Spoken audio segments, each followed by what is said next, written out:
Welcome back, everybody, to the EMT Spot's Blood Pressure Podcast. Ah, I'm your host, Samuel Harrison, and today we've got a really interesting deep dive yeah. into the world of magnesium and how it impacts your heart health. I'm joined by the fantastic Olivia Harper, Thanks for having me. so let's jump right in. Olivia, everyone knows magnesium's important, Right. but maybe not exactly why. hmm I know it helps with like muscles and stuff, but Yeah. what exactly does it do? Yeah, so you're right. A lot of people associate magnesium with muscle function. Mm-hmm. It's essential for those contractions and that relaxation preventing cramps. Right. But it's actually really important for so many other things in the body too. It's okay. Hundreds of enzymatic reactions. Actually, so think nerve function, Wow. blood sugar control, Yeah. even bone development. Oh, okay. Magnesium is kind of a rock star in there. So it's clearly doing a lot. Yeah, But today we're kind of focusing on the heart. right. So what does the latest research tell us about magnesium's connection to our cardiovascular health? Well, that's where things get really interesting. There's a growing body of evidence that suggests that not getting enough magnesium Okay. could actually be linked to a higher risk of cardiovascular disease. Oh, wow. Yeah, so we're talking heart attack, stroke, even heart failure. That's a little scary. Yeah.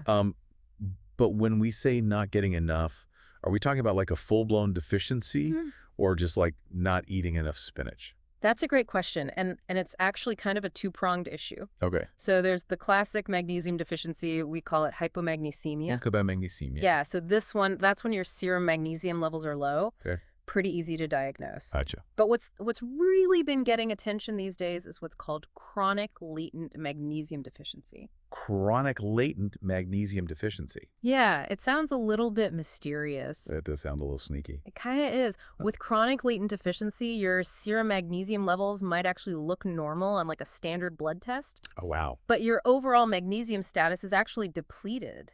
Okay. So to detect this type of deficiency, you need some specialized testing. So it's like a hidden deficiency. Exactly. It's kind of lurking there. And probably a lot of people don't even realize they have it.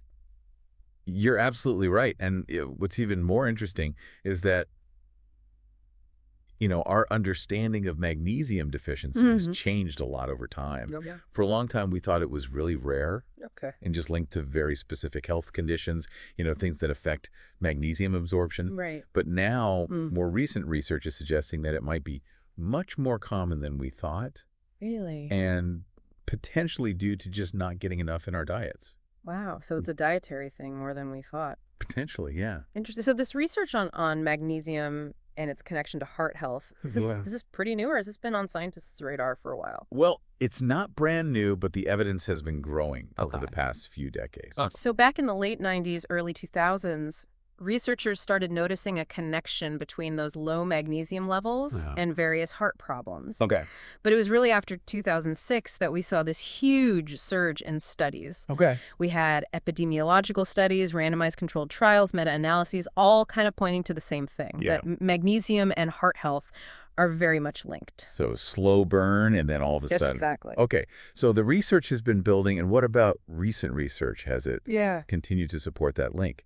Absolutely. So since 2018 alone, numerous studies have come out solidifying this connection Uh-huh. between magnesium and a whole range of cardiovascular conditions. Like what? So we're talking about high blood pressure stroke, Okay. coronary heart disease, atrial fibrillation. Wow. So the evidence is really piling up. Okay. So we've established that a magnesium deficiency is potentially a real concern, Right. and it's linked to cardiovascular disease. Yeah. But what I'm really curious about is how does this actually happen? Yeah. What's the mechanism by which a lack of magnesium leads to these problems? That is the $1,000,000 question, and Yeah. it's not a simple answer. Okay. There's likely multiple things going on here, and Sure. researchers are still working it all out. Gotcha. But we can break down some of the key players here. Okay. One major factor is inflammatory and oxidative stress. Okay. Now, what exactly is oxidative stress? Yeah, so oxidative stress is basically when there's this imbalance Okay. between free radicals Hmm. and antioxidants in your body, and that leads to damage. Okay. And magnesium deficiency seems to tip the scales toward more oxidative stress. So it's not just about how much magnesium you have, Right, it's about how that interacts with other processes in the body. exactly. Okay. And then there's also the issue of abnormal lipid levels and disruptions in lipid metabolism. Okay, now break that down for me. What do we mean by lipids and why are they important to heart health? Yeah, so lipids are essentially fats. Okay. And while we often think of fats as bad, they're actually essential for various bodily functions. Okay. But when things go wrong with lipid metabolism, Right. that's when we run into problems like high cholesterol. Right. And high cholesterol is a major risk factor for heart disease. Okay. And some studies have suggested that chronic latent magnesium deficiency might contribute to those lipid imbalances. Okay, so we've got oxidative stress and lipid issues. Are there any other mechanisms we should be aware of? Oh yeah, there's a couple more that are worth mentioning. Okay. So one is called endothelial dysfunction. Okay. So the endothelium is basically a thin layer of cells that lines your blood vessels. Okay. And it plays this really important role in regulating your blood flow and your blood pressure. Gotcha. But when it's not working properly, it can lead to a cascade of problems. Right. And guess what? And magnesium. Magnesium deficiency might be a contributing factor to this dysfunction. So it's like a domino effect. Magnesium impacts the endothelium, and that affects the blood flow and the pressure. Exactly. It's amazing how interconnected everything is in the body. Yeah, it really is. That's right. Yeah. So then we also have the role of magnesium in electrolyte balance. Right. So electrolytes like potassium, calcium, Uh-huh. those are essential for a lot of functions in the body, like regulating heart rhythm, nerve impulses, Yeah. all that good stuff. Absolutely. And, electrolyte imbalances Right. can be really serious, especially when it comes to our hearts. Exactly. And magnesium is essential Right. for keeping those electrolytes in check. Okay. So if you're not getting enough magnesium, it can throw off that balance. Right. And that can lead to irregular heart rhythms and other issues. Okay, so now this is all starting to paint a pretty clear picture Yeah. of why magnesium is so important for a healthy heart. Right. But now I'm wondering, how much do we actually need? Is there a magic number we should all be aiming for? I wish it were that simple. Yeah.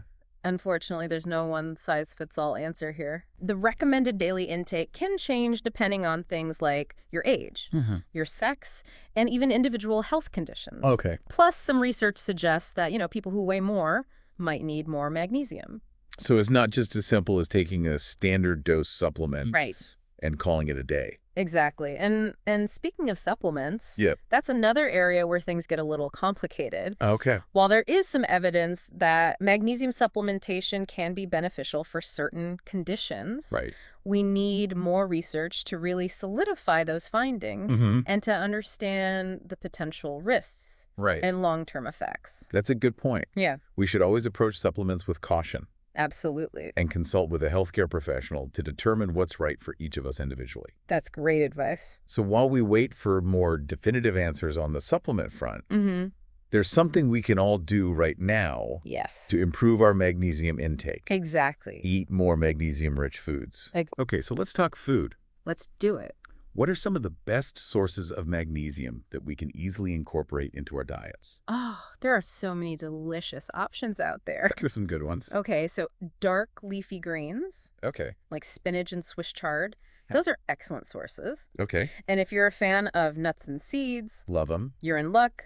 Almonds, cashews, pumpkin seeds, chia seeds, Yeah. all packed with magnesium. I'm a big fan of putting nuts and seeds in my yogurt in the mornings. Perfect. Easy way to get it in there. It is. And don't forget about legumes.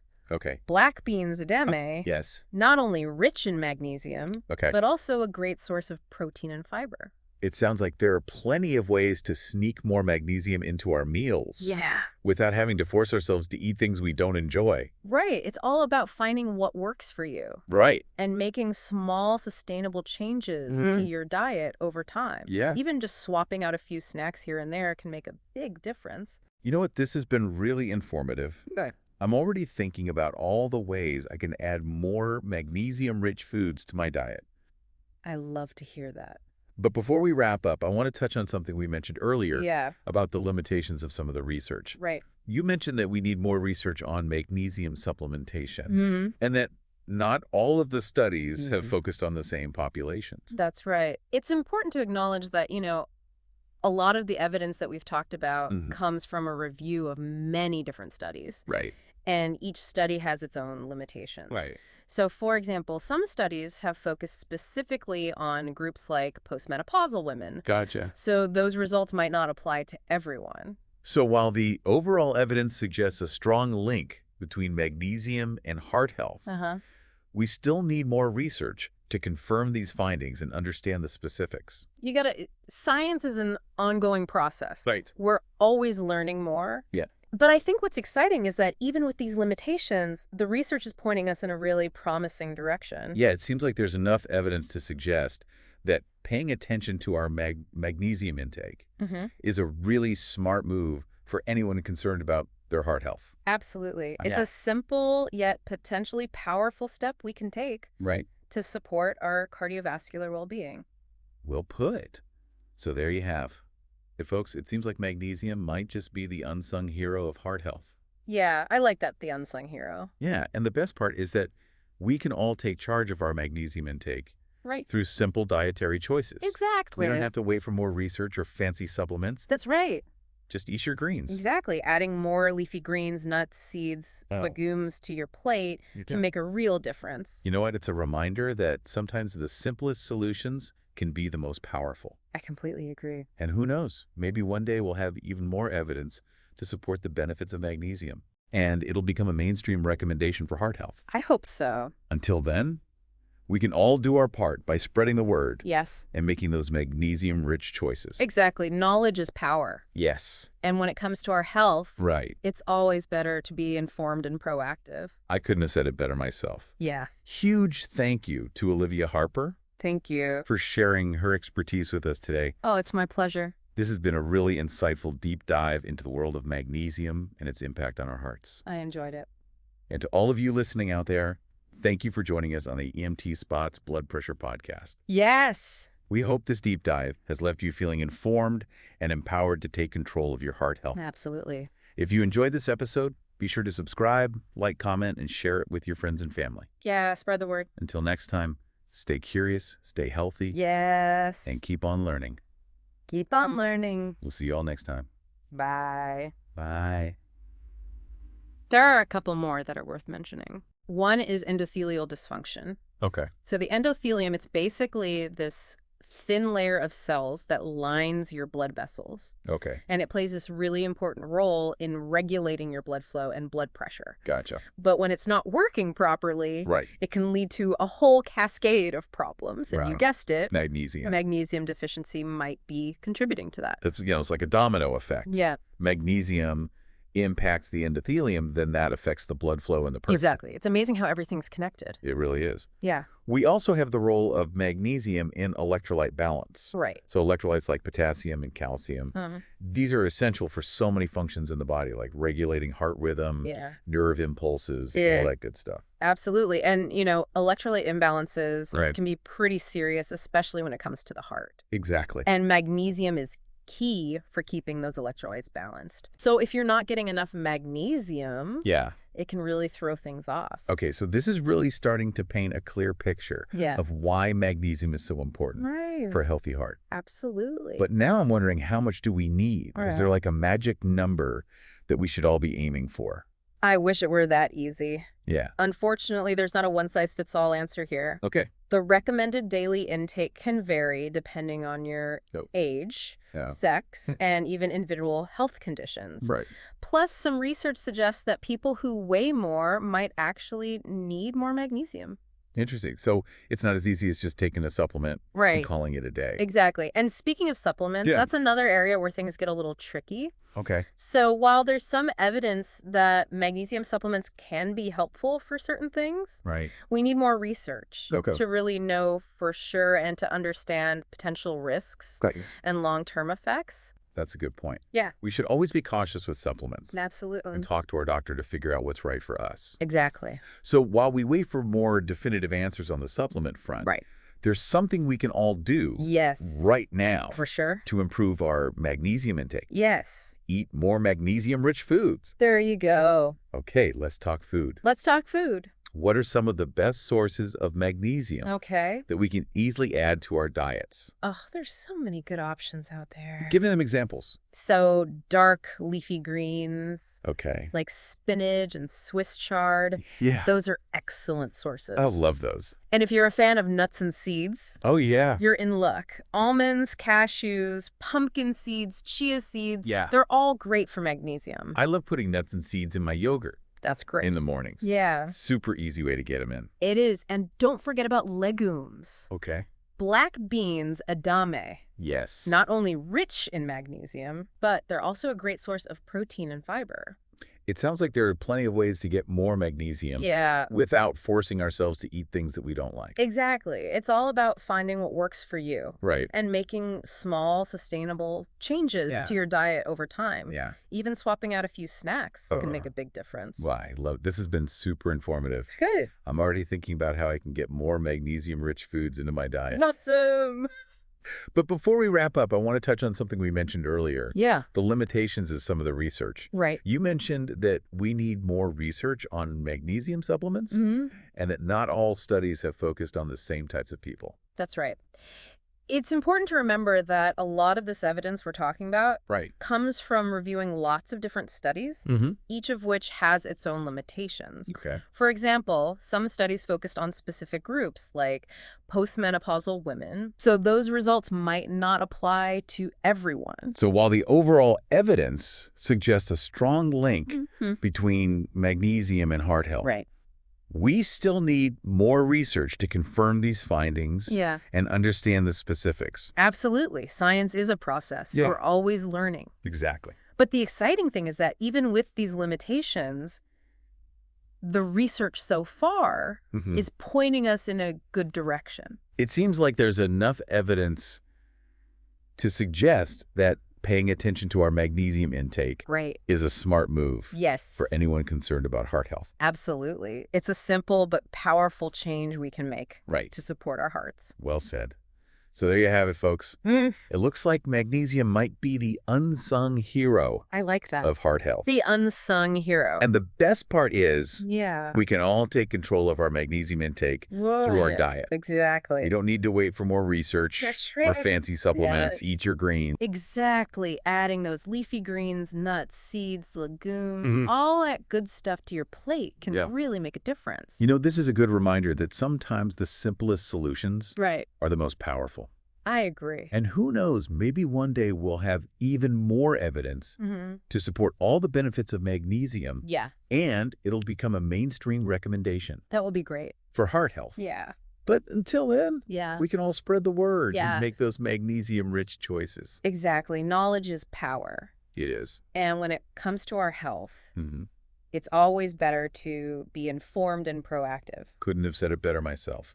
Big thank you to Olivia Harper. Thank you. For sharing her expertise with us today. It was my pleasure. This has been a really interesting deep dive into magnesium and its impact on our hearts. I agree. And to all of you listening out there, thank you for joining us on the EMT-SPOT's Blood Pressure Podcast. We hope this deep dive has helped you feel informed and empowered to take control of your heart health. Yes. If you like this episode, please subscribe, like, comment, and share it with your friends and family. Spread the word. Until next time. Stay curious. Stay healthy. And keep on learning. Keep learning. We'll see you next time. Bye. Bye. Well, there you have it, folks. Magnesium just might be the unsung hero of heart health. I like that. Yeah, it's not always in the spotlight. Right. But it's doing a lot of important work behind the scenes. Definitely. And the best part is we can all control our magnesium intake through simple diet choices. We don't have to wait for more research or fancy supplements. Just eat your greens. Exactly. Just eat those leafy greens, nuts, seeds, legumes. All the good stuff. It's a good reminder that sometimes the simplest solutions are the most powerful. I agree. And who knows? Maybe one day we'll have even more evidence to support the benefits of magnesium. And it'll be a mainstream recommendation for heart health. I think so. Until then, we can all do our part by spreading the word and making those magnesium-rich choices. Absolutely. Knowledge is power. Yeah. And when it comes to our health, it's always better to be informed and proactive. Couldn't have said it better myself. Yeah. Big thanks to Olivia Harper for being here today. Thank you for having me. This has been a really insightful conversation. Yeah, it has. All about magnesium and its impact on our hearts. It's fascinating. And to everyone listening out there, thanks for joining us on the EMT-SPOT's Blood Pressure Podcast. Yes, thank you. We hope this deep dive has left you feeling informed and empowered to take control of your heart health. Take care of those hearts. If you enjoyed this episode, please be sure to subscribe, like, comment, and share it with your friends and family. Spread the word. Until next time, stay curious, stay healthy, and keep on learning. Keep learning, everybody. We'll see you next time. Bye. Bye.